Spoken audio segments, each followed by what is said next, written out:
Pressure. You know, do I sound nasal or something? Yeah, you sound like you could use like another 3 hours of sleep and maybe a Sudafed. Yeah, I could use a few more hours of sleep. I concur, but I'm very excited. I'm jazzed for today's show.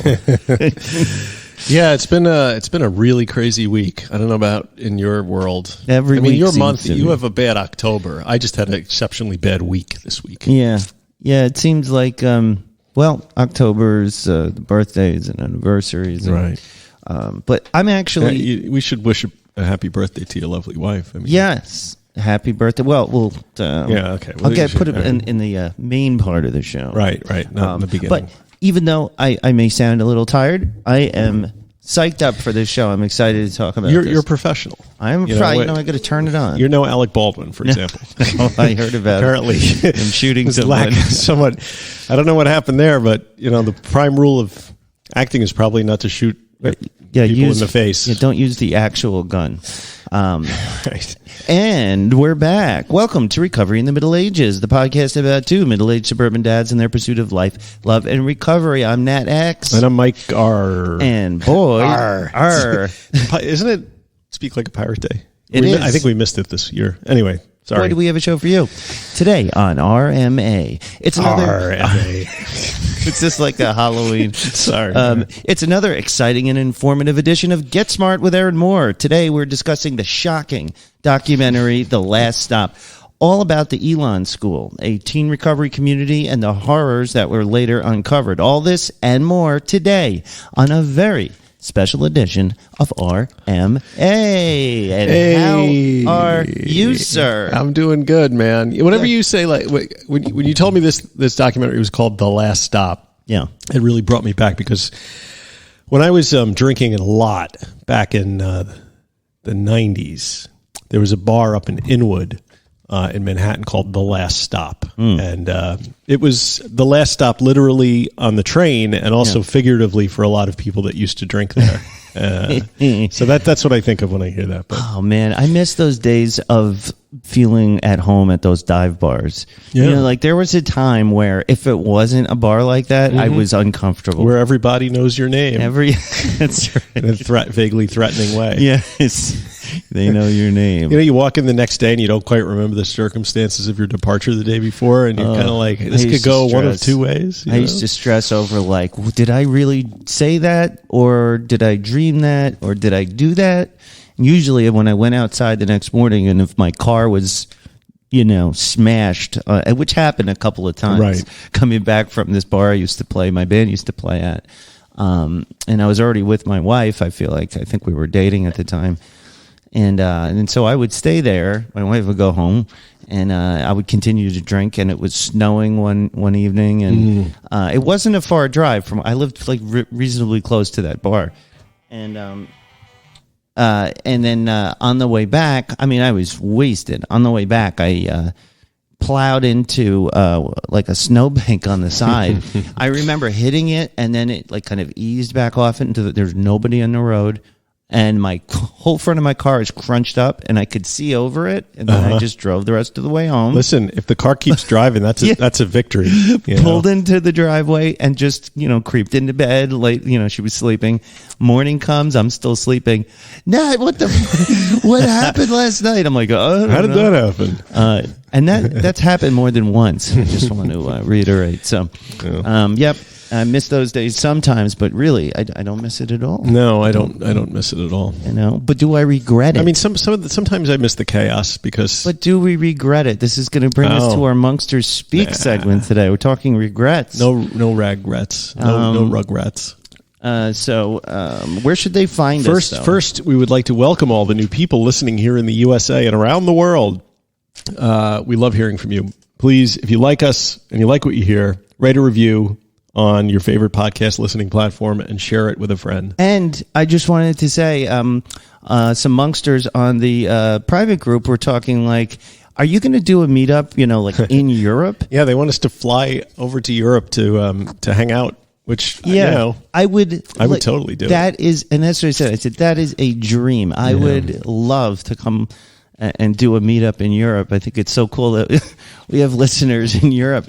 But like I said, I'm into the spooky stuff, and I think I would want to do that with a haunted castle tour. I don't know if you saw what I Europe put on the post, but I said we should have a meetup at the Virgin Mary Bar in Dublin and then go on a haunted castle tour. Be sick, right? I would that would be so much fun. Yeah. It would have to be that's going to be that's going to be the way we do meetups. Right. Other podcasts, whatever they do, right. But we do, we do like a week in weird, weekend. Week in weird weekend. Spend a week in weird with RMA.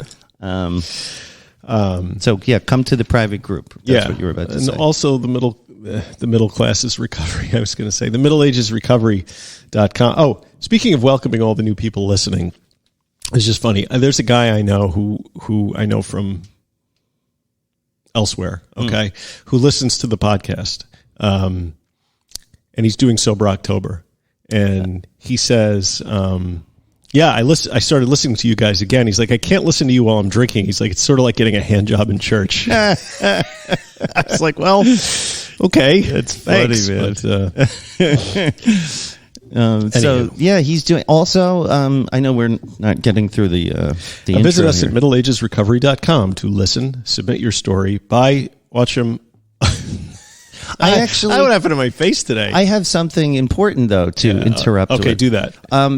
So speaking of your friend wanting to have Sober October, right? Our very own Sergeant Slaughter has expressed interest finally in wanting to do the alcohol experiment, which is Annie Grace's program, I guess you would call it. 30-day road to perfection. Yeah, so he said he would do it, and so of course, there's a catch. We have to follow up with him every week, right? And maybe we do a little segment, and he has to do it up, and he's got to actually do it. So right.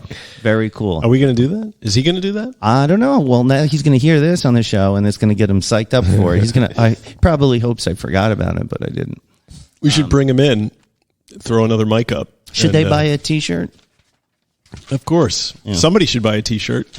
Yeah. Because nobody's buying the T-shirts. Yeah. middleagesrecovery.com. Click the shopping cart and buy a T-shirt. Yeah, we have a lot of T-shirts cool. And stickers, too. And they're soft. Yeah. I mean, otherwise, we're going to have to start a Patreon or something. Yeah. That's not a threat. We may do that anyway. But also, we've been not receiving a lot of your stories lately. Yes. A dearth of your stories. We need more stories. So if you go to our website at middleagesrecovery.com, there's a form you can fill out, or you can email natx at middleagesrecovery.com or Mike R at middleagesrecovery.com with your story. Great stories will be read on the air, even not so great ones. We read all of them because right now we don't have any. So and leave a review. 5 stars are appreciated. And if you give the 5 stars, I noticed we went up from 4.8 to 4.9 again. Yes, so some people have been giving us some better reviews. Yeah. And if you write a little something there, you could even leave your story there if you don't want to write it on the website. Because if you write it there with 5 stars, the Apple algorithm likes that very much, and it puts us higher and higher in the ratings. It's a 2-for-1 until we get your story and a review, and then we can take over the recovery podcast universe. But we do have a review, we do. And this one is from 12-Step Buddy. The subject is recovery and rehab. 5 stars. Hey guys, I have been an RMA listener from the beginning, thanks to hearing about you on the Dopey podcast. I'm a 44-year-old longtime alcohol and drug user. Your podcast didn't stop me from drinking or drugging, but once I lost everything in my life, it did help me to give rehab a chance. Well, that's awesome. However we can help. We got you on the rebound. I'm currently 20 days sober in a 30-day rehab program in California. Great. I've learned a lot about myself so far, and I've learned I need help once back in the real world again. Keep on doing what you're doing, and thank you for sharing your experiences. Absolutely. That is such a big, it's so important to, think of your life after rehab. Rehab is great for getting into a recovery mindset and pulling you out of your situation so you can get some space to breathe. But the fact is, you need a plan for coming out of that. And that's something that friend of mine who just got out of rehab that we're, trying to help him with as far as getting his recovery routine. And you're learning a new way to live your life. So kudos to you. Thank you so much for sticking with us. Thank you, 12-Step Buddy. That was pretty cool. Yeah. But since we have your story, I thought we would read Monksters Speak. Sure. Speak. Monksters Speak. I need to get a Muppets theme going for that. So Monksters Speak was this new segment that I wanted to do because we were having such great conversations on the private Facebook group. So sometimes I'll post a thought experiment, or I'll be thinking about something and I want your thought feedback. Experiment. Yeah, that's fancy. What these things are. They're thought experiments. I wrote, "Hey, Monksters, I was just thinking about regrets, having them, accepting them, moving on. Some people live by have no regrets, but I don't know. Maybe regretting something is actually a healthy acknowledgement that you did something that wasn't the best thing for your life. I'm conflicted on it. What are your thoughts on having regrets in life and what to do with them?" And what did they say? We got some. They said some interesting things. They did. So Jammy Jelly Less Jammy said, "I changed the language. Regret equals lessons." I that's kind of where I'm at. Regret is less, so it's a rebrand of the word. It is, but sometimes rebranding can really change things around in your head. For example, the way you rebrand your relationship with alcohol. Right. Via cognitive behavioral therapy or this naked mind, right? Absolutely. Maybe we don't read the last names, although I don't think Jelly Less. I'm not sure, but I don't think that's his real last name. Hers. Yes. Oh. Yeah, Jamie. I'm sorry, I couldn't tell. She's the vanguard. She's the one that came up with the term alt recovery movement. That's true. It's a true story. Okay. Melissa M. Writes, "All we have is the now, right? Isn't the power of now trending these days? LOL." Laughing emoji. Easier said than done. Most of my regrets are helpful towards my alcohol-free journey. Like regretting throwing up all over my mother-in-law's guest bedroom at Easter. Yeah. I guess, I agree with this idea that, it's okay to have regrets. So I wonder, have you heard that? Don't have any regrets, regret nothing. Is that just a tough guy thing? Well, Mike Ross commented on your thing a couple ones Mike down. Ross did? Yeah, What did he say? So Mike Ross says, regrets are a form of impossible time travel. You look back with the current version of you and judge decisions you made as a former version of you. It doesn't seem fair to me to evaluate the past with your present mindset. If I had the knowledge I have today, I wouldn't have made the choices I made then, but that is an unresolvable paradox. I can try to learn from my mistakes, but the best I can muster is what was I thinking? That's kind of where I'm at on that. Regret is a loaded term, so I really like Jelly Less changing the language, because you can dwell in the past quite a bit, but I'm not quite sure how that helps you move forward. And I'm all about moving forward, We don't, what is it? We don't shut the door on the past or something, but turn around and run away screaming from it. Or what is it? Meanwhile, you can sit in the rooms and tell drunkalogs and all that stuff. So that is a little dwelling on the past. Couple more comments that I wanted to read. Hope DB, we'll call her, says, "We all have regrets, but dwelling on them isn't healthy," just like we were saying. I look at regrets as something to learn from. Yes, there we go. Lessons learned.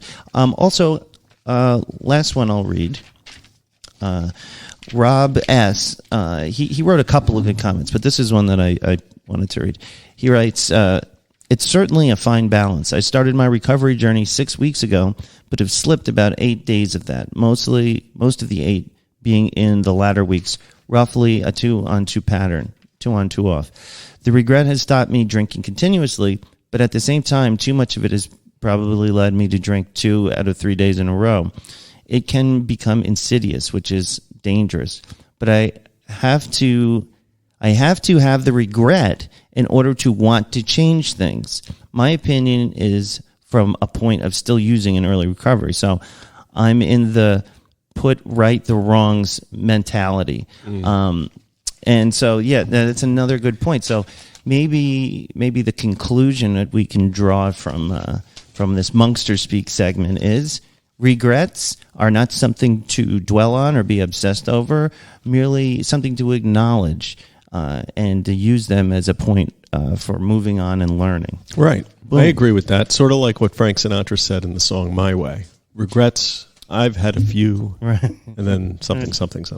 I did it my way. I did it my way. So how was your week? Let's catch up. Wow. Okay. How was your week? Going right into that, huh? Yeah, let's do it. We had a Sunday fun day. What did we do this week? Well, Bay Day last Saturday. Do you remember that? Oh, yeah. So that's a big deal in our town, sort of, because... Of course, I just named the town we live in, but... Did you? Yeah. All right, maybe we'll find it. That's all right. And it was a big fair in town, and lots of people. It's instead of this other huge fair that normally happens, this is sort of like a COVID replacement. Yes. So it was kind of light, L-I-T. Very light, but people from all over came into town. And, of course, my little shop being in the center of town, I was, hoping people would come in and shop. Some did, most didn't. And it was... basically, a lot of fun. Did you actually go there and get some clams and stuff? Erin and I went for a walk on Saturday morning, early, like at 7 or 7:30 or something. And so they were just setting up when we walked through town, which is how I like to experience street fairs when there's no people at them. I find those to be much more pleasant. But the funny thing is I noticed the pickle guy was setting up. All these street fairs always have a pickle guy. There's always a pickle guy. There's always a pickle guy. He's got spicy pickles, half-sweet pickles. Guy. Well, and that goes to where I'm going with this. I showed up at your shop that morning because I had to drop the dog off for a haircut. Right. And I come in and I had a chance to speak to your lovely parents. Yeah, they were stopping in. They were going to the fair too. And I mentioned...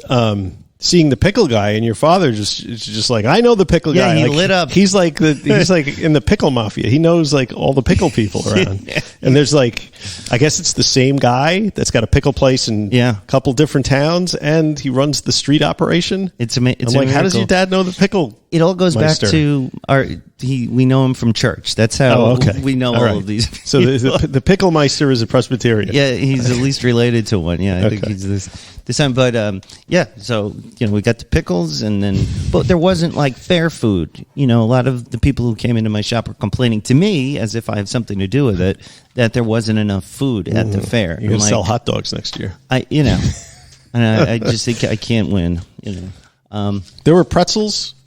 And there were pickles. And the pretzels were $8. Right? And they're not very good because it's the same pretzel guy from, Yeah, but all of these local politicians always show up to these things. Right. And I inevitably run into Senator Gorin, and usually the town clerk. I know him pretty well. And Josh Lafazan. Yes. But it's funny because when and he's the senator, I guess, of New York, Gorin. But I recognize him, so when I see him, I act like I know him. Oh, hey, Senator Gorin, Jim. how are you doing, Jim? Hey, how's it been? And I always get this look like, do I know this guy? Where do I know this guy from? But I just keep going with it, and they're always friendly. How's business? He always looks like he looks like he's sort of like a deer during hunting season, because there's so many Republicans here, and he's a Democrat, and he's at a street fair in the middle of the enemy territory. Yep. So his eyes are always darting around like he's got to hide under a rock or something. I did notice that. Yeah. That's funny that you should say that. It's the same thing with the other guy, Josh. Yeah. Who, I made the mistake of picking up the phone when he called because my son was an intern for him this summer. Oh, so he calls you personally? He calls me because I interviewed him on my other podcast when he was first running, so he has always appreciated that. Oh, cool. But he called me not to shoot the breeze. He's he kind of put me on the spot. He's like, "You going to go knock on some doors for me next weekend?" And I'm like, "Yeah, I guess so."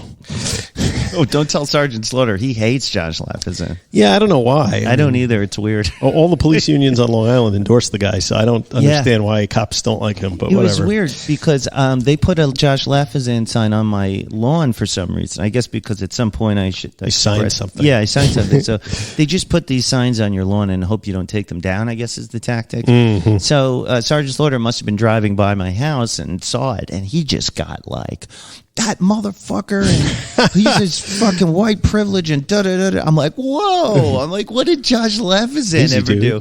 Yeah, so there's something, it's like I want to know, but I kind of don't want to know because like it's probably some crazy reason. You know what? What did he do to piss off Sergeant Slaughter? That's what I want to know. During the BLM protests that something summer, to do with that. He got up and he made a really sort of conciliatory and sort of neutral statement about support for Black Lives Matter or something. I mean, his African-American constituents, totally within his rights to do so. Yeah. And I think the cops threw a hate on him because of that, because so they assumed he was anti-police, when actually he's worked more closely with the police in this county than anybody. And really, Josh's claim to fame, the reason people like him is because if like the bridge is out, you call him, he'll go there and like get it open. You know, it's he's that kind of guy. He's a pothole politician. Yeah, and just for the crowd, he's very young. I mean, he's like 25 or something. He was the youngest elected official in New York State history. So he's a wonderkind. You know, he's Ivy League this and that, and you know, and a nice guy too. That's what. So when Sergeant Slaughter's going off about this Josh Lafazan, I'm just I don't know. I don't see it. Yeah. So people get very, very up in arms about local politics, even though the other thing that he did that was great was he works very closely distribution of Narcan. The issue of the opioid crisis and everything is high on his radar. He's very involved in that sort of thing. So he's okay in my book. But we've completely lost our audience. Yeah, maybe absolutely. But I think you know what, church again. I think if Sergeant Slaughter's head hasn't exploded yet, I'm going to make sure I try to avoid running into him at the shop for the next week or so. Yeah. So that was a lot. Did you sell some Oakleys? I did. Don't you have this case of Oakleys that's been here for like years? Yeah, this case of Oakleys, and they keep calling me to pay for them, but. Yeah, I got this just like that was. I don't know why I put that in the outline. Like, what does that have to do with it? I sold a pair of Oakleys. I'm making. Oh, I thought you meant you sold like all of them. No, I sold one pair. I don't know why I put that on there. Right. Yeah, I don't want to talk about my rental car woes either. What the hell? So your son is looking at colleges. Yeah. So is Grant's. I think Grant's kid. It was his daughter. Yeah, she's in Massachusetts at a college up there. Is this like college visiting season? Well, I think she's going to college there. Right. He's just looking at ones to go to next year. Oh. Right. So he went up with my wife. So a mixed bag this week because I discovered that he is apparently still smoking the devil's lettuce. How did you determine that? How did I determine that? Well, I had some inclination that his affect was perhaps different than it had been in previous months. So, like any good parent, I go up to his room and I start snooping around. And I actually had to pull out a air conditioning filter from underneath, and I wasn't sure where it was. So I looked in this sort of a hidden area underneath the eave. You can access it by a panel, and there's a backpack in there. And being a nosy parent I am, I open the backpack and I find like a bag of Kush and a bong and Oh man. Yeah. So, but what are you supposed to do? We were talking about this when during the week, like as a parent of an older teenager, he's about to go to college. Yeah, he's going to be 17 next week. Like, what's your play? Like, what can you even do? Well, first of all, because the ADHD is a confounding variable.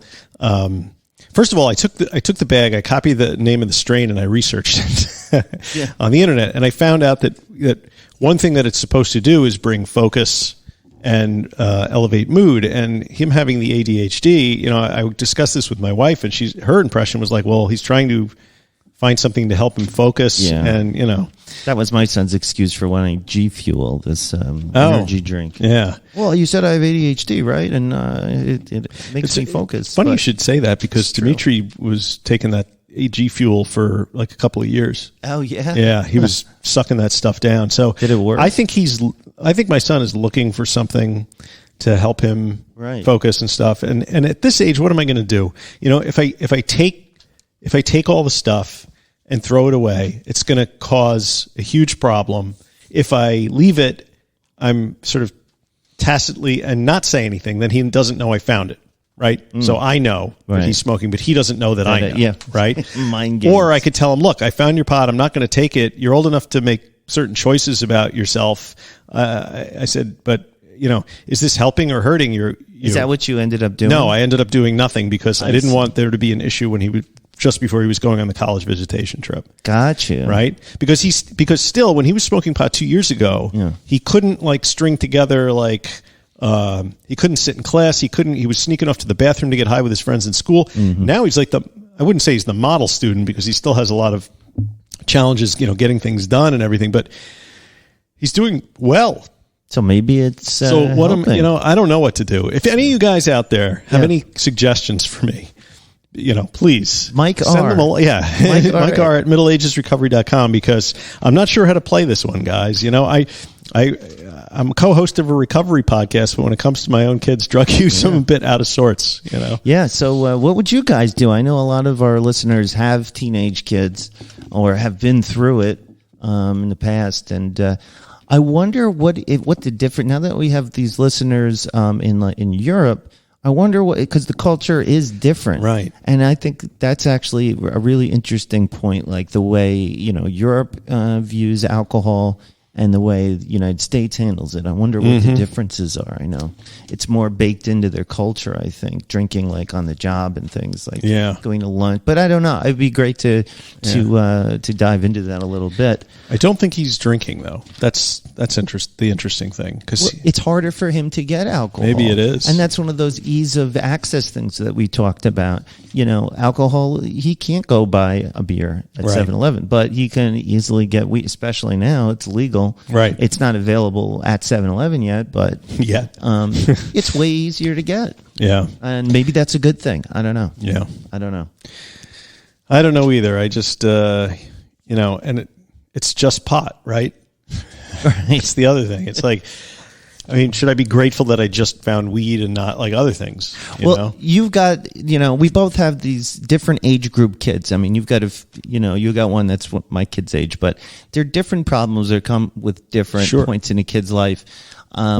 This Sunday, we had my oldest son's 11th birthday party. Now, why was it so early? He's got this girlfriend who couldn't come to it on his actual birthday, so he moved the whole thing, you know, to the week before just for her. Now, what kind of party was it? A Squid Game themed party. Totally awesome idea. So now he's 10, and I don't know if this total, like, it's everywhere. Squid Game is on everyone's radar for some reason. And have you watched it? I did. Yeah. I reluctantly, you know, Noah wanted to watch it, and I'm pretty permissive with him in watching stuff. You know, I like to watch it with him if it's something like that, so I could explain it or put it into context. And so we watched Squid Game together, and he just loved it. For whatever reason, I don't know. It's this dark kind of. It's something weird. It's just a lot of people getting shot, messing up, playing, you know, playground games. So for his party. They did the games, right? They did like a tug of war, and they did red light, green light. And instead of actually shooting the contestants, they had one of Noah's friends, Evan, standing there with a Nerf gun, and he would, you know, shoot him. Right. But Ben came, your son, and Erin, your wife, came, and she helped us a ton. It was like super helpful. Just nice to have another adult there. But while she's there, she says to us, her mother showed up at your house while she was there. So were you by yourself? And she sends me a picture, and this is Mike's mother-in-law is sitting on this motorcycle, riding behind this motorcycle guy. And so what was that, and what happened? You know, it's funny. I was just getting my own motorcycle. I was going to take it out for a little ride because I finally had like a few minutes. So I get it to the end of the driveway. You know, I'm warming it up, and I look down the street, and there's my mother-in-law and her boyfriend pulling up on this giant Indian that they'd converted into a 3-wheel. And there's my mother-in-law in the back way. Hi, some of you guys may remember her from one of the early episodes. Yes. Okay. Yes, she's a motorcycle mama. Former methadone maintenance clinic supervisor and certified social worker. She was on one of our earlier episodes. So go back and listen to it if you want to hear from her directly. So I don't know. It was kind of weird. It's always weird to see your mother-in-law on the back of a motorcycle, right? So, I mean, she's like 70-something, 68 years old or something. And but good for her, She likes to get out and have some fun. So they came in the house and they visited for a bit. But, oh, that's cool. I was thinking, man, when my in-laws come over and I'm by myself at the house, I'm like, oh, no, this is going to be awkward, the whole time. Oh, man, I like Erin's mom. She's good. She's good. Yeah, no, I love my mother-in-law. And in fact, on Tuesday, because as you all know, October is, my most expensive and stressful month because it's my wife's birthday, my son's birthday, my mom's birthday, my anniversary, my brother's birthday. Jeez, I don't know how you survive the month in one piece, man. I don't usually. And it's also another one of these times, I've talked about this before, when the holiday season is upon us, that dread I used to have because I didn't have money to buy gifts, because I maybe even couldn't drive to go be independent. Right. But all those years, that feeling of helplessness during the holidays or during October. So when these times come around and I can handle it, it really, I'm really grateful because for so long that, it's still stressful, but I can at least, we went out to dinner and I was able to take out, my wife and kids and my mother-in-law came along to the dinner and I was able to It's great, right? It's empowering. It's like the reason that you get sober. It's something that simple to just be able to say, no, I've got it, Mom. Thank you, Yeah. But it's so tough with aging. And it just got me thinking, I was really thinking about this a lot.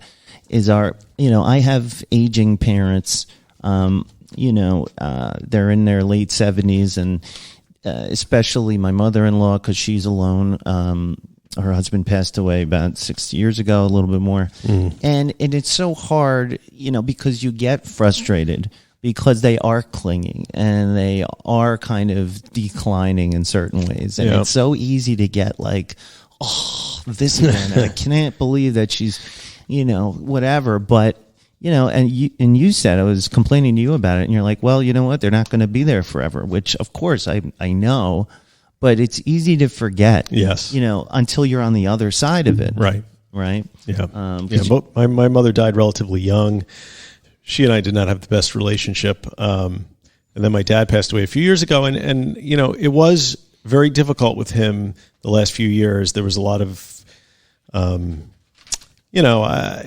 back and forth with him about stuff that he was doing or not. He lived with us for a while, and it ended up becoming an untenable situation. And there was a lot of complaining back and forth. And then one day he just died unexpectedly. And so you got to make sure you keep those relationships as good as you can, because if you leave stuff unresolved, it'll eat away at you a little bit. So I've had some regrets about the way things were handled before. Yeah, that's something I regret. The way that relationship sort of ended, but it ended with him dying. But right, there was a few things I wish I had said, and you don't want to, before he died, and you don't want to have yourself in that situation, right? So. And do you remember, before they passed on, feeling annoyed by them, and then on a daily basis, so when they're, so it puts us in this, and on top of it, there's this anxiety that. I'm going to lose them. Right. That these invincible people, and I think that's something that we all deal with at in the Middle Ages, as aging parents. And it's, my friend Bill, who just moved to California, who's got a crazy addiction story that one day I'm going to get him on. Wait, this is the Bill from around here? Yep. He just moved? He went out, he's chasing his fortune or something. Oh, good for him. And, but he just lost his parents, even though they were in their late 90s. Right. Just to see the way that's affected him. And so, it's kind of a downer subject, but it's something that we all are dealing with or have dealt with in these middle ages, as they say. Don't it always seem to go? You don't know what you got till it's gone. That's right. Did you have anything else you wanted to cover before we moved on and called Erin? I don't think so. I mean, I wrote down a bunch of inane stuff about like what we did on Sunday. I mean, it was a soccer game. Do people really care? I don't know. I don't think so. Because one of the other things my friend made was, guys, 45 minutes to get to the topic. Yeah. And sometimes I think I look at this and I'm at the time ticking by and I'm like, do people want to hear this shit? Like, I have no idea. They keep listening. I mean, do they fast forward through this and then go to the main topic because they think it's going to be like better? Yeah, maybe. I don't know. Let us know. Let's not fix it if it's not broken. So keep on keeping on. Yeah, man. So anyway, with that, I think it's time to call Erin Moore. Okay. Wait! Before you do that, what? Let's do a little intro. Okay. On this topic. I was thinking that. Because the movie that we're going to be talking about is The Last Stop, right? Directed by this fellow named Todd Nielsen. And it's about the Elan School specifically, but more broadly, it's sort of about the troubled teen industry and the recovery, I put that in quotes, message that is promulgated by these places, which is based on, I would argue, some faulty ideas about how people recover. Some of this comes out of the Synanon recovery scene, which was developed by this guy in the 60s. Do you go through that in some of this stuff? I do. Because I don't want to jump ahead. But anyway, so these two guys made this movie called The Last Stop. And why don't you do a little bit on this since you did the outline on it? So right. Well, I'm just talking off the top of my head. Like you said, it was the Elan School. It was a private, coeducational, and controversial residential behavior modification program and a therapeutic boarding school in Maine. Basically, the school was founded in 1970 by psychiatrist Gerald Davidson, investor David Goldberg, and the Joseph Ritchie, who turned out to be like the main bad guy who like ran it and rose to power. He was a former heroin addict who had worked with young people in drug treatment facilities and who in 1979 actually bought a racetrack. So he was making so much money in these recovery schools that he bought a racetrack. Well, in 1975, I listened to an interview with one of the documentary creators, and in 1975 he was making $1,200 a month per body. Wow! At a time when a new fully loaded Corvette was $6,800, and he had over 250 people at Elan alone. So you multiply 250 by 1,200. Yeah, in 1975. He ran for office. I mean, this guy was really living the life. But it was the school specialized in treating teenagers with behavioral problems. Right. In the program described as controversial, humiliation was stated clearly as a therapeutic tool. As is following up on such intervention with encouragement and warm support. So this was one of these confrontations, and it goes back to, it was Synanon and Daytop, right, were these extreme extensions of 12-step programs. And then Erin, who was actually a part of Synanon, or was abused by them, she's going to be able to speak on this a little bit better. But Joe Ritchie, he went to Daytop, which is like one of these super conservative, I don't know if it's conservative, but like abusive places. He graduated there. He was working there, and he thought it needed to be more, quote, therapeutic. So he's basically going with that kind of confrontation therapy, and that you've got to break them down, break the addict down in order to build them up. If you've never seen that in action, there's some scenes in the movie that are just horrifying. It's basically you have a room full of your patients, if you want to call them that, just screaming at somebody who's being made to stand in front of the room with a dunce hat on. Or was one girl who was singled out for flushing tampons down the toilet. They made her wear like a crown of tampons on her 14th birthday while they all screamed at her. And I mean, to me, that sounds like fucking traumatic. It doesn't sound like therapy in any stretch of the imagination, Yeah, I mean, it's just abusive, and when I'm just letting Erin know we're calling her in a second. Right. You know, and the problem with it is all of these modalities of this abuse, it sort of just grew with usage, and nobody was qualified enough at any point in time of this evolving to say that's not right. Right. You know, the foundation of their recovery program was, you know, it included, like, if you have a bad seed, it doesn't grow well. You know, it's you know, they didn't have the proper training or understanding of addiction to build a program that wouldn't be abusive. You know what I mean? Yeah. Like, it just grew out of this, you know, the theory of bottom and all of that. And it's just, you know, and it's really our spooky season horror story. I mean, this is a house of horrors, the abuse. And when I wanted to talk about this, the first thing you said was, I don't want to do another teen, you know, addiction facility abuse, you know, type of things. But really, it speaks to a larger issue of the way, you know, addiction and recovery, you know, like mental illness, has been basically dealt with differently than all other sicknesses. Right. I mean, imagine this was sort of a treatment for cancer, you know. You know, parents send their kids to these places and they don't visit them. They don't have any sort of a sense of what goes on there. There's very slick marketers who will take your phone call when you call to try and get somebody into a program like this and convince you that this is what you need, or your kid's going to end up in jail or dead. It's really unconscionable. And the fact that there is no scientific basis for any of this treatment.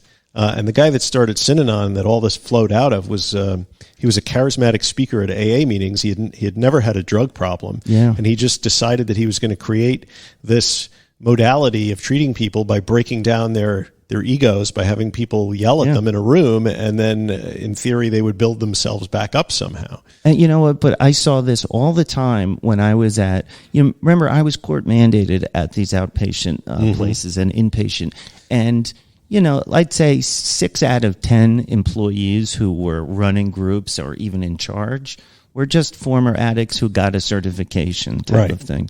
These were not actual clinicians, or, you know, who were necessarily trained. And because of that, you know, some were great and some were terrible. You know, it doesn't mean they can't be good and help people, but it's not consistent because they don't have consistent training. Sure. And then that can lead to these abuses. I mean, it was even more compounded at a place like Elan because, you know, you'd have the group of newcomers and, you know, kids at the bottom, and then they would elevate these kids into positions of authority and power over the other kids. And they even had a security wing, and that was like a group of people who would be responsible for making sure people didn't run away and enforce the discipline. And, you know, you take a whole bunch of kids who are like 14 to 20 with like mental health issues and give them that level of authority over other kids. It's a recipe for abuse and disaster. And that's exactly what happened. Yeah, and it's reminiscent of like Scientology, you know, fascist regimes where you have the citizens who are being abused by the leaders telling on each other. Yeah, exactly. And it's sick. But in order to shed some more light on this, we're going to give Erin Moore a call. She has experience with Synanon and being in one of these abusive recovery cults. And just going to call her now. Should I call her? You should call her. Yikes. That's loud. It is loud. No, I can't hear anything. Erin? Hello. Oh, hi, Erin. Erin Moore. Welcome back to the show. Before we called you, just so you know, we did a little bit of background on the Elan School, so we don't have to like go over all of it, and you know. But it's really interesting. The way that it mirrored. It took Daytop and Synanon and just took it to a whole other level. So I've got Erin Moore on the phone. We're discussing The Last Stop. Did you get a chance to, what did you think of The Last Stop when you watched it? Well, it was triggering because, those are all things, most of it was stuff that we were subject to at Phoenix House. which was very similar and actually one of the predecessors to Elan School, a very similar program. So it was, I think for people who don't know this is out there, I can imagine that it would be quite shocking. It was very, very emotional. Yeah, I was actually worrying about that a little bit. After we decided to do this subject, I thought, is this, going to upset Erin? And so I was thinking about that. But then since you had talked about it, with us when you first came on, I thought, that you would be comfortable with it. But was that really, how difficult was that for you? And I'm sorry that I didn't think of that before we started. But. Oh, well, no, not difficult, actually. It is something that I have done a lot of therapy and trauma work over, and I'm incredibly awake to it. Mm-hmm. I believe at one point, before I was able to even verbalize my own experience, I imagine it could have been something that I wasn't prepared for, but I was prepared. So maybe we should just cycle back a little bit and talk about your experience and how you found yourself at one of these places, because how parents sort of wind up sending their kids to a place like this is something that I've had a little bit of experience with recently, and it's really weird and insidious how these organizations reach out and how they have connections in all of the with psychiatrists, with psychologists, with the court system. But maybe hearing a little bit about your story again would be helpful. Sure. Well, in my case, I was in need of drug treatment. That much was clear, and my mother had gotten a recommendation from a tough love parent support group she was going to, that Phoenix House would be a good option. And Phoenix House was the first program that was developed based on Synanon and was directly started by a member of Synanon. So it's kind of the root of the rest of these programs, because they were all duplicated after that. And after it had been, the lead was buried, it was validated in some circles as a valid treatment modality, because the person who started it, who had been a member of Synanon, was also a psychiatrist by that point. Mm. So it was, by the time I ended up in Phoenix House, it had been in existence for about 20 to 25 years. And so it was just kind of well known as a drug treatment program. My mother took me there. I wasn't kidnapped or any of the other things that they talk about in the Elan documentary, which most of the programs did use what they call goons or whatever, to actually take children out of their bed.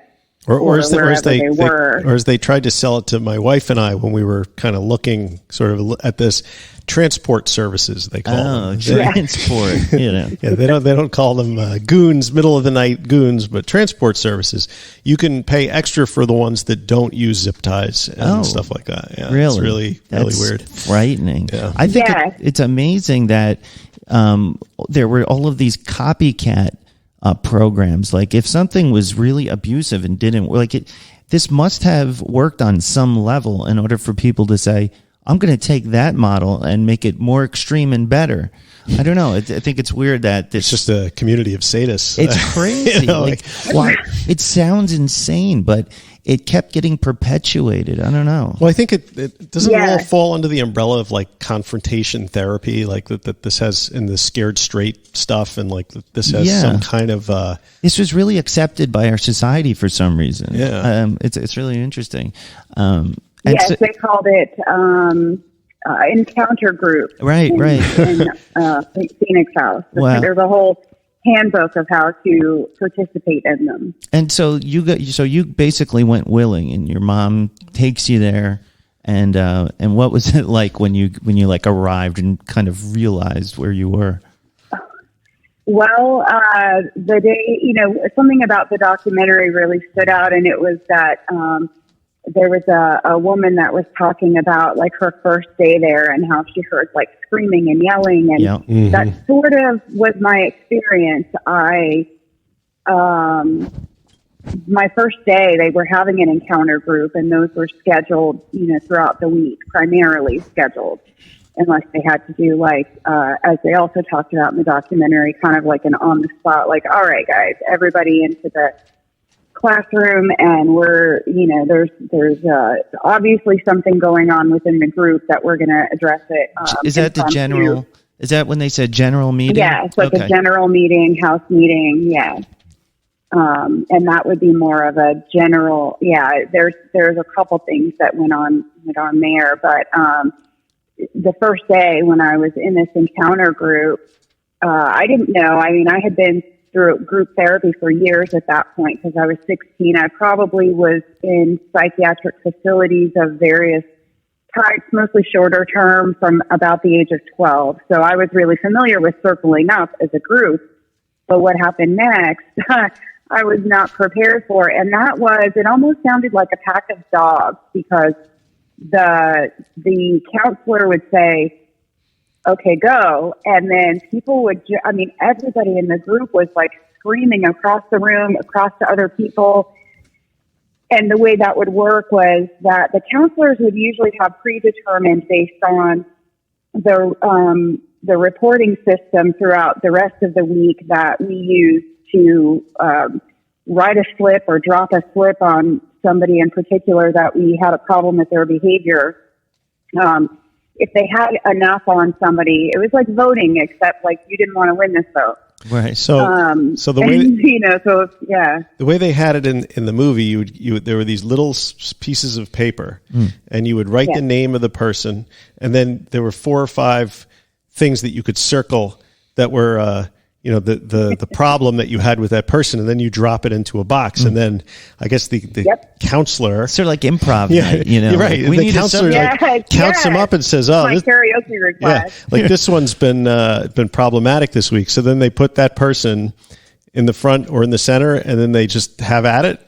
That's not really in the front or center. You didn't necessarily know. Now, you would get some feeling like you were going to get it this week, especially if you had been a dick or gone against rules, or you were just, with kids in that age group particularly, like we tend to single, bullying is not a new thing. Right.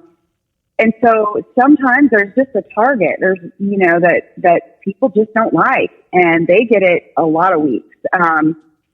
But so, sometimes you'd have an idea, sometimes not. But, it was once the counselors could kind of see which way the wind was blowing, like who was getting yelled at the most or whatever, then they would say, okay, Erin, the game is on you. The game is what they called it, because that's what they called it, Synanon. That Chuck Diedrich had created that system. That's so ominous too. Counseling. That's like a really ominous, like the game. The game is on you.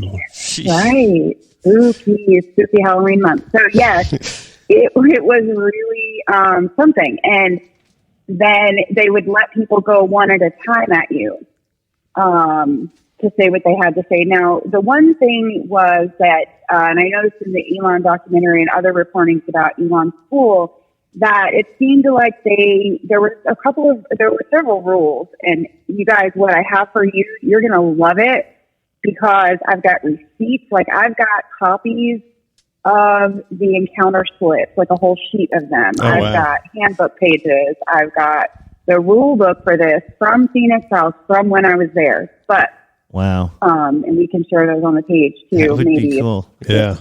Yeah. Liturgically, you might think it. I don't know. It kind of depends.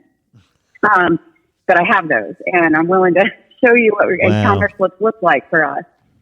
But they, so like you couldn't, some of the rules, like no cursing wasn't allowed ever by any of us ever, not even like what they called, dope fiend cursing, which was that was like anything that was like trying to get around the rules where you would say darn or heck. We couldn't say shit like that.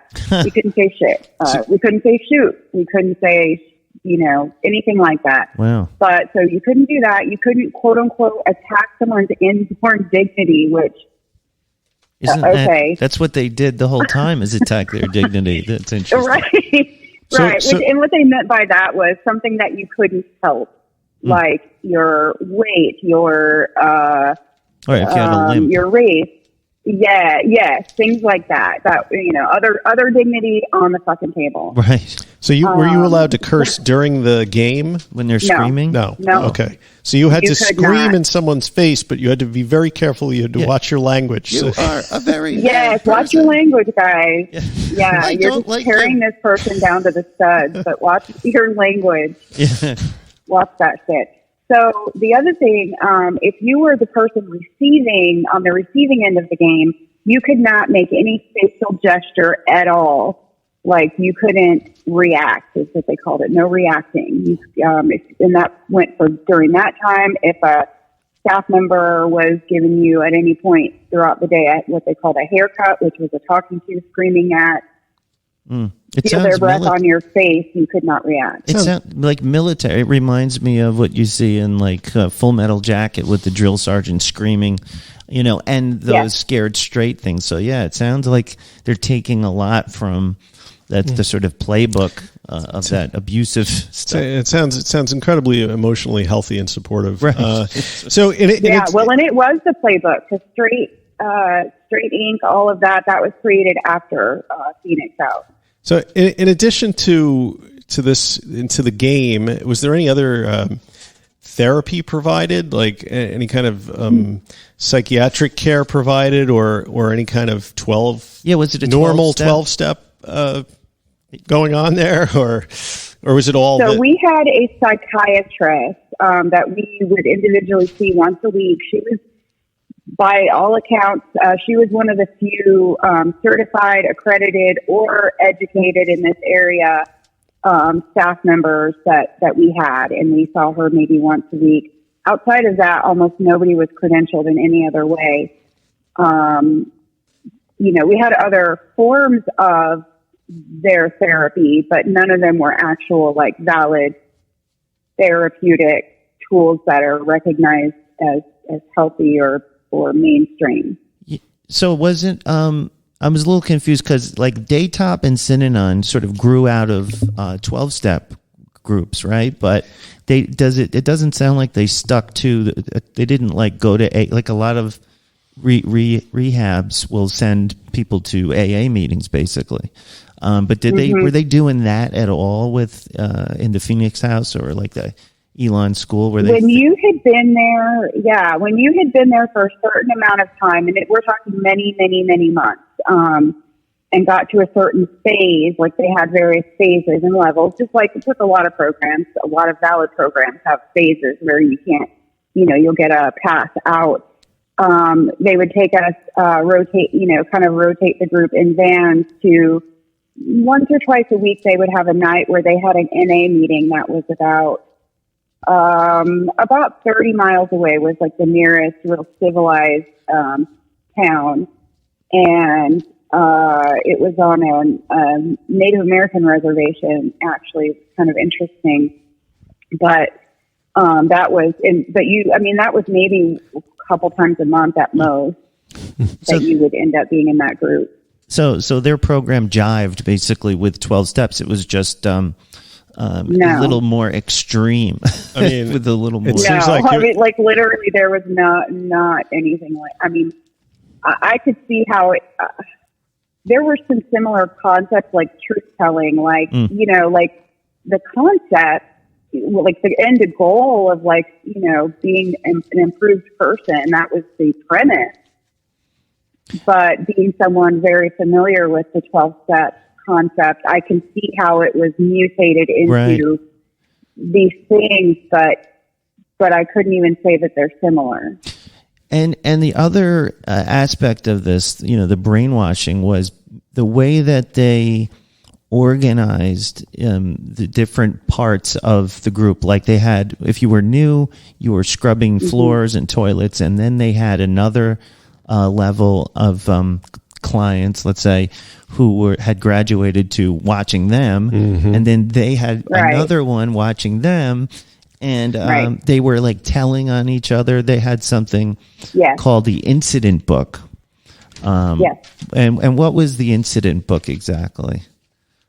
Well, we didn't call it that, but basically it was, we had these people that would become what they called motivators. And they were the, people that might be walking around with a clipboard, supervising this cleaning. And I mean, none of that is exaggerated in any way. Like it was, with a toothbrush in the crevices of a toilet, like you weren't allowed, like anything else was half-assing it. And then, so basically it was that, the more that you were looking for flaws in your peers and reporting them, of course, the more virtuous you are, which is, kind of the gist of most, organizational or institutional structures, especially as they become unhealthy. You can't have enough eyes from the people at the top to and it reminds kind of like the prison, Stanford prison experiment or something, right? And it reminds me of what you hear about cults, like Scientology, and you hear like the lower rung people who, basically everybody's telling on everyone else, also in like communist Russia in the 80s, that kind of thing. And they had three main rules, that they talked about on the documentary. They said no drugs, no sex, and no violence. And like that, those were the three big no-nos. But wasn't no physical violence, obviously. Yeah, but there was a couple of people who were beaten to death in Elan. They did the ring, right? Yeah. Oops. Lost her. I think we lost her. All right. Hold on. We'll be right back. I don't know. Somebody out there doesn't want us talking about this. We were don't get me started. I'll start getting paranoid. Spies. I guess one person was definitely beaten to death. Another girl disappeared up there, and of course the famous case of what went on up there is that Michael Skakel, who was one of the Kennedy cousins, who supposedly confessed to killing the neighbor, Moxley, I think her name was. Yeah. But Martha Moxley. He admitted it at Elan. At Elan, while he was having the shit kicked out of him by like 5 or 6 people.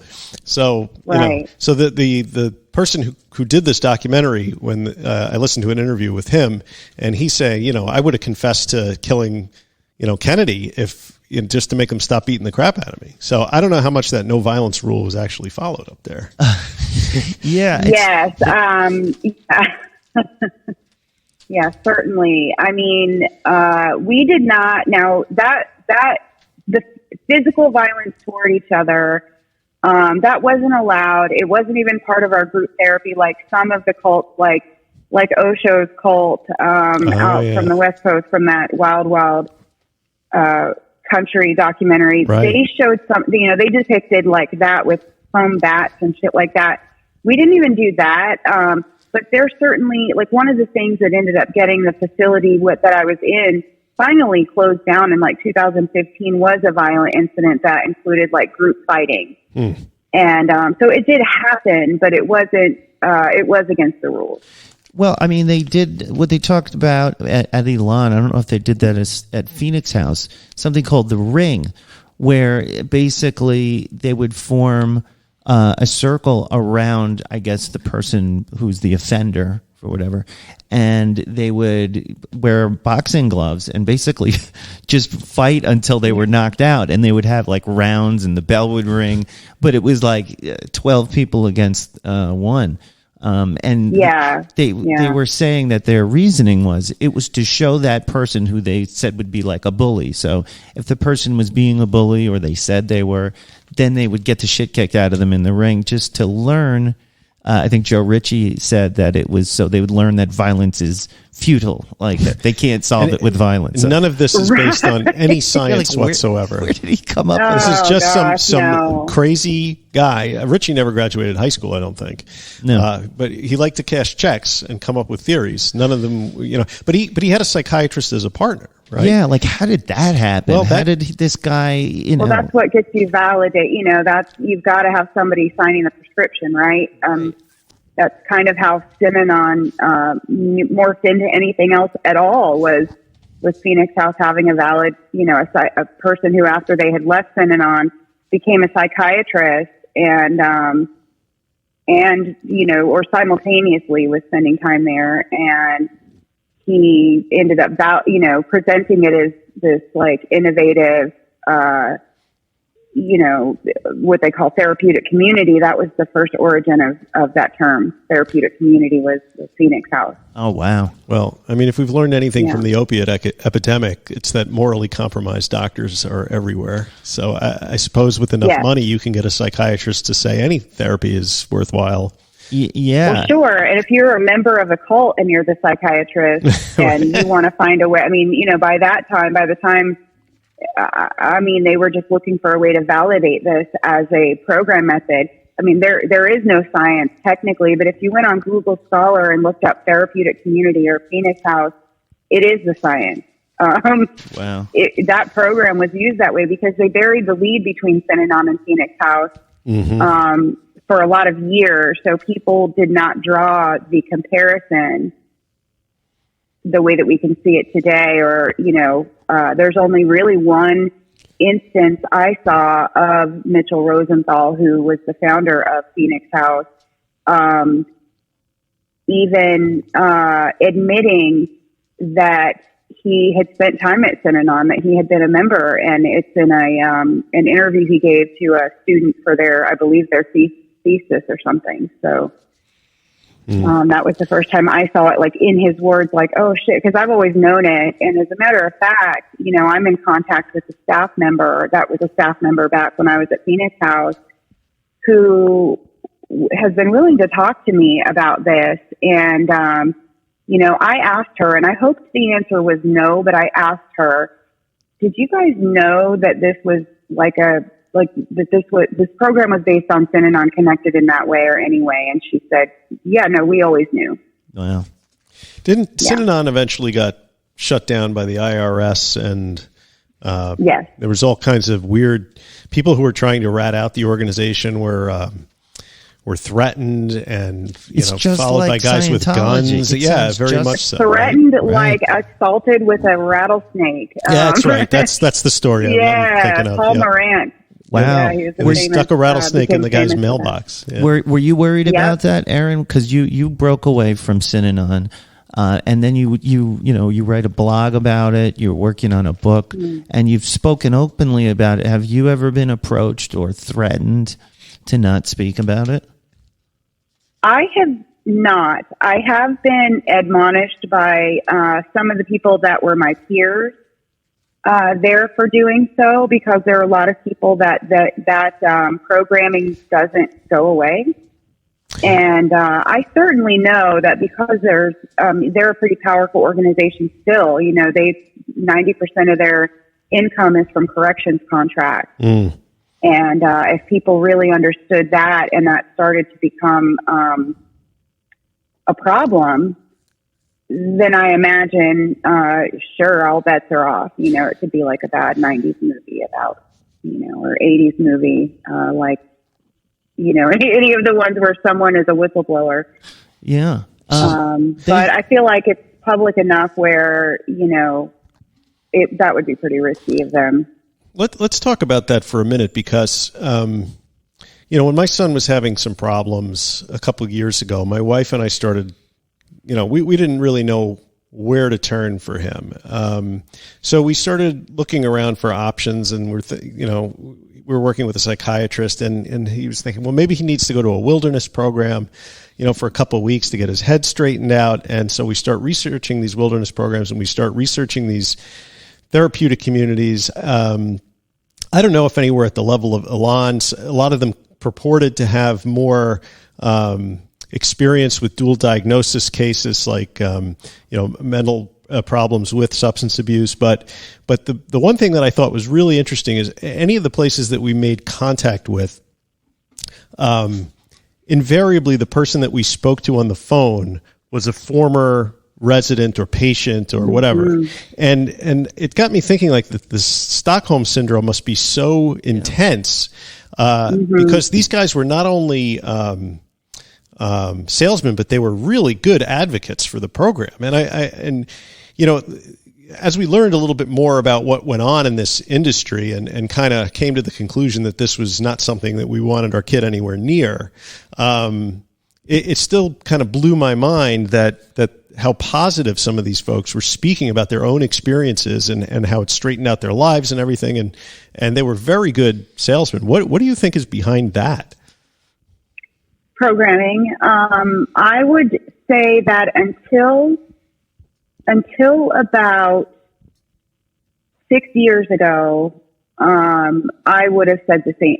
I don't know that I would have given it a glowing review, but the script is always the same, but they saved my life. Because that's the way I had to look at it, in order, I didn't process it, and I didn't talk about it for about 20 years at all. I moved across the country, after the excommunication portion. Within a few years, I moved across the country, and in my new life as a suburban mom, it just didn't fit to have, the conversation at, cocktail parties or anything, PTA meetings. Right. And so I was able to not deal with it. But if it ever did come up, and it was only ever if my mother and I talked about it for whatever reason, we would, basically I would say, but it saved my life. And some of that was because my mother had some remorse. And I felt very, she also had a strong victim, complex. So if I brought it up as being a problem for me, then it would somehow be me attacking her or something. So I noticed when the end of the documentary, they actually start basically like what happened next, and they have some of the former residents like reflecting on their experience. And that stood out to me when the guy who made the documentary was being interviewed, and he said, was it all bad? And he really thinks back and he goes, no, did it help me? I think maybe it could have, and they all kind of, sort of have that view, like, yeah, it was really horrible and all this horrible stuff was done to me, but, the relationships I made, or there was one or two, even the clinician or the people working there who they interviewed later, they're looking back and I go, yeah, the ring was probably a bad thing, but we were really, doing for the right reasons, So there's this sort of overall, like, I don't know if it's a whitewashing or if it's just hey, we have to accept it, so we may as well accept it kindly or something. I don't know. It's very weird. Yeah, I could say the same thing. I could say that there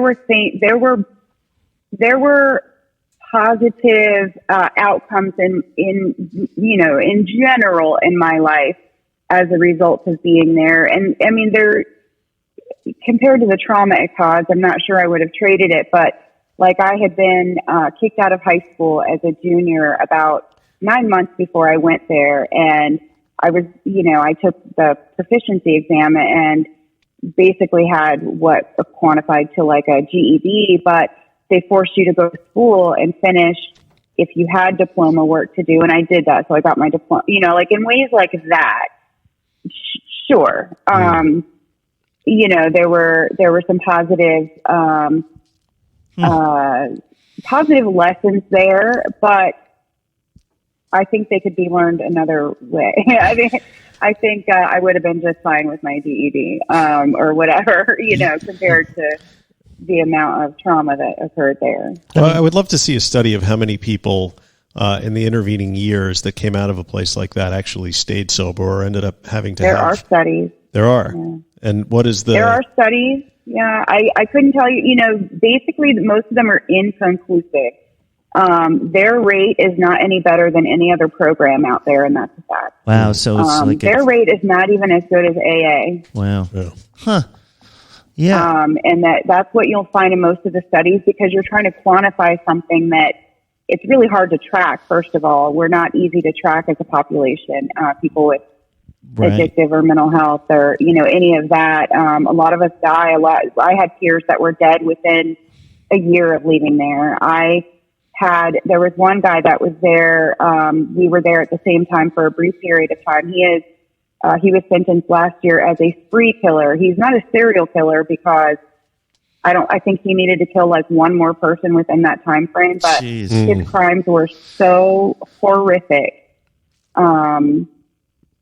He actually got worse after being there in general in life. Like, he was just a regular stoner kid who got busted smoking weed by his parents and sent to Phoenix out. There was some of that in the documentary. Some of the former clients were basically, they said they were mixing in these sort of low-risk teens whose parents just were kind of like, they're misbehaving and sent them. And then you had actual, like wards of the state also staying together. Not just wards of the state, but we had, I would say most, and especially of the male population we have there, because we had about 42 to 45 residents at any given time, about half and half. Most of the male population, it was a sentencing alternative. Most of them had gang activity. A couple of them had records as a juvenile, as like with attempted murder, things like that. And they were, instead of going to like the level up from juvenile hall, right? Like juvenile prison, whatever that is in every area, they sent them here to this place. I remember they interviewed one person, who said that, who was, sent there because she had, some kind of minor drug issue. And she said she learned so much more about how to get into trouble there than she ever would have found at her local high school. Well, that's what they say about like drug rehab. It's like junkie college. Yeah. Right. Well, last thing I wanted to do, I was trying to think like, what can we learn from this? Like, all of this stuff happened. People were traumatized, abused. This was allowed to go on. There was even a case where the judge was getting kickbacks. It was in the newspaper. There was a reporter who came on the documentary who wrote the story on the judge who was taking money for sending people there. I mean, how do we prevent this from happening in the future? Is it still going on? I don't know. I think it is. I don't know if Daytop is still functioning. But like, Phoenix House is, it's alive and well. So what can we do to stop this kind of thing? Because recovery can be so beautiful. It can be so loving, but there's this, other approach that seems to get, some support. And I don't know how to shut it down, or if we can. Well, I would say if someone's looking like in their little, part of the universe, and how, there are a lot of initiatives, Breaking Code Silence, which is the one that Paris Hilton is involved in, and various others.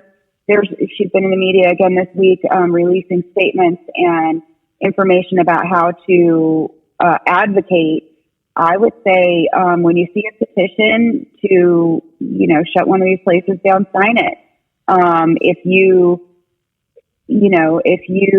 go on Twitter, you'll find, and just look up the hashtag Breaking Code Silence, which, by the way, I'm not affiliated specifically, although I do help, I do some advocacy in amplifying that message.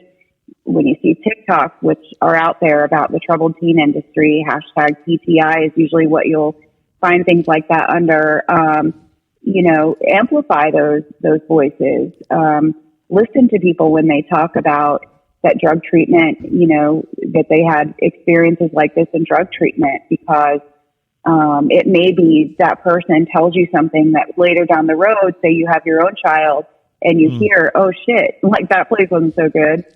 Well, and that was sort of how I ended up, my wife and I ended up, making a decision that this really was a little too off the wall. I'm a Redditor, so I got into there's a subreddit on the troubled teen industry. So if you go into there and then you put in the name of the facility that is currently being marketed to you, you can, invariably there's 5 or 6 stories of kids who were sent there who have very negative opinions about what went on, and it's also a supportive community for people that have experienced that. Well, I guess that's sort of the answer. It's to speak out. And they have a spreadsheet. Yeah. You know, they collect information from people about the various places they might have been that they aren't aware, that are under the radar even. So at the top of those groups, you'll find spreadsheets of these places and the type of abuses and such. Right. So we're getting the word out. I mean, that's what we're trying to do here. Erin, and I love you guys for it. I think it's awesome. Now, well, where can our listeners find your? You've got a blog where you write about these kinds of things. And where was that? FallingPhoenix.com? It is. Yes, I got it right. And I'll provide. I'll actually post some photos of the documentation of like from the handbook. You want to see a cute little encounter slip. Wow. What it looks like to write someone up. I won't write you guys up, but I will. I will post those things so you can see with your own eyes. Like this is, the rules for encounter groups. You will die. You will die. Wow. When you read the way that we were told to speak to each other in writing. Wow, that'll be cool. So find Erin. She's on our private Facebook group. If you join up there, she's a moderator. And you have any questions for her, also you can find her at fallingphoenix.com. And with that, I'm going to say thank you very much for another exciting edition of GetSmart. Thank you guys. Yeah, thanks, Erin. Great to talk to you. Sorry we didn't get to catch up more, but no, it's good. we got right to business, man. We got right to business today. But all right, Erin, thank you so much, and we'll talk to you soon. All right, bye. Bye. I just said bye. You did. Is there a filter that can remove that? That subject matter makes me so uncomfortable. I don't know. I think there's a better way to say it. Some things that we talk about just flow out of me, and I feel good about what I think about it. And for some reason, with this subject, I'm flustered. I'm like, I don't know what to say first. I don't know how to cover it. Because it's, I don't know, it's weird. It's one of those things. Well, I mean, there's so much to it. The fact that it was so this methodology was so wholeheartedly embraced by politicians and judges and the court system without any evidence to back it up. This was, there's pictures of Ronald Reagan with the Synanon folks and it's crazy. And it seems like it hasn't really changed. I mean, these things are still. I mean, I think today. I mean, part of this you can trace to the fact that there's a huge financial incentive for people to create these kinds of places, and the courts are willing to send people there. And you did mention the issue of those two judges in Pennsylvania. Yeah, who, Maria, what's her name? Anyway, she may be a guest on the podcast in a couple of weeks. Anyway, the journalist who wrote about the right. But I don't know if you guys recall the news story where a couple of years ago, two judges in Pennsylvania ended up going to prison because they had a kickback situation going on with some of these troubled teen industry places and wilderness programs, where the judges would send these kids there, and these are kids that broke very minor laws in Pennsylvania, and they would be sent for 90 days to one of these places, and the judge would get a big chunk of change off of it. You know? And that's something to think about. You hear these stories all the time where a kid who's low risk, ends up going to juvenile detention, a juvenile detention center. They basically get better at being a criminal, and it, makes them worse type of thing. And this type of thing, we see this all the time with judges sending people to certain rehabs or certain facilities. So this is going on right now, and I guess it's, all about judicial oversight. Well, I mean, and the financial incentives, because, where did I see? Maybe it was in the documentary, or it was in the interview I heard, where what they do is when they first make contact with the parent, they call it a forensic investigation of the wallet to make sure that there's enough money, and a lot of these places are not covered by insurance. So rehabs like that too. I feel like there's so many parallels between, the horror that happens at Synanon and some of the stuff I experienced being sold certain rehabs when I was at certain stages in either outpatient or being moved to another facility. You could see when they had a rehab that they were getting a kickback from, right, the way that they would push it, right, against all practical, reasoning, they would, and it was just very disturbing, but something just to be aware of, I guess awareness is one thing. I mean, that's something that would change the situation. A couple things, I was thinking about this. The first thing I would argue, universal health care. So you take the financial motivation out of it, and you treat mental health and substance abuse issues the same as you would any other medical problem, right? Yeah. You put those two things together and these places would cease to exist. One would only hope. Right. So we've got Recovery in the News coming up. Are we going to be right back after these words? We'll be right back after these words.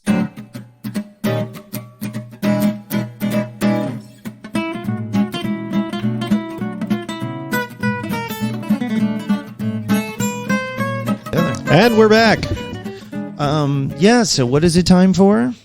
I think, Nat, it's time for Recovery in the News. Yeah! All right. Recovery in the news. Recovery in the news. Recovery in the news. Motherfucker. So, speaking of questionable treatment methodologies for people with substance abuse disorders, this week's story comes from the Hindustan Times, the old gray lady of India. Hindustan. Yes. And the headline is Caging Drunkards, Imposing Fines. The Nat Community's Experiment in Gujarat to Fight the Menace. I love the Nat community. The Nat community. They're my favorite community. This is sort of the Nat community also, right? Anyway, apparently in a bid to fight the menace of alcoholism, the Nat community in some villages of Gujarat has adopted a social experiment, caging and fining those found in an inebriated state. The idea of setting up a makeshift cage for drunkards was first floated by the community in Motipura village of Ahmedabad. What is a Ahmedabad district? What is a Nat community? I think it's perhaps a small ethnic group within India. People caught drunk were incarcerated for the night in a makeshift cage, and a fine of 1,200. I don't know what that symbol means, but 1,200 somethings was imposed on them. Apparently, it was successful, Nat, because the method was replicated in 24 villages that had a sizable number from the Nat community with high liquor consumption in a dry state with a strong prohibition law. So it was already a dry state. Yeah. There was already a strong prohibition law. People went out and got drunk anyway. So what are you going to do with that? Well, what you have to do is you have to put them in a makeshift cage. Well, as you know, I am a supporter of the Nat community. Yeah. I don't speak for the Nat community, but for this Nat, I think that it's wrong to cage inebriated people. I mean, the community has claimed that the move's been effective, as more members are being dissuaded from consuming liquor, and a lesser number of people are being caught every year. Well, they started this in 2017, which is a few years ago. So you'd say it's a deterrent? Well, first they just had the fine, and that wasn't enough of a deterrent. So they started building temporary cages for people.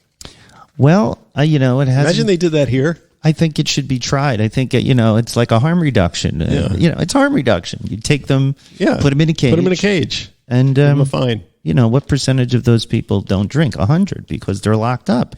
Sadly, there was no picture to accompany the article because some good drunk guy locked in a cage. Yeah, I wonder if they put it on a cart and wheel it around downtown with somebody walking after you going, shame, shame. Well, we do have the drunk tank. We do, which is sort of the U.S. equivalent of the makeshift cage. But there's plenty of drunk people who are not being locked in there. So maybe that's something we should consider. Anyway, that's Recovery in the News. Yeah. Man, I can tell when I'm not hitting my notes for that song. I feel like I'm under the weather. You have a little, I feel like a frog in your throat. I'm not hitting the notes as easily, man. Sorry, guys. Sorry. Week in Weird. This Week in Weird by Tim Banal.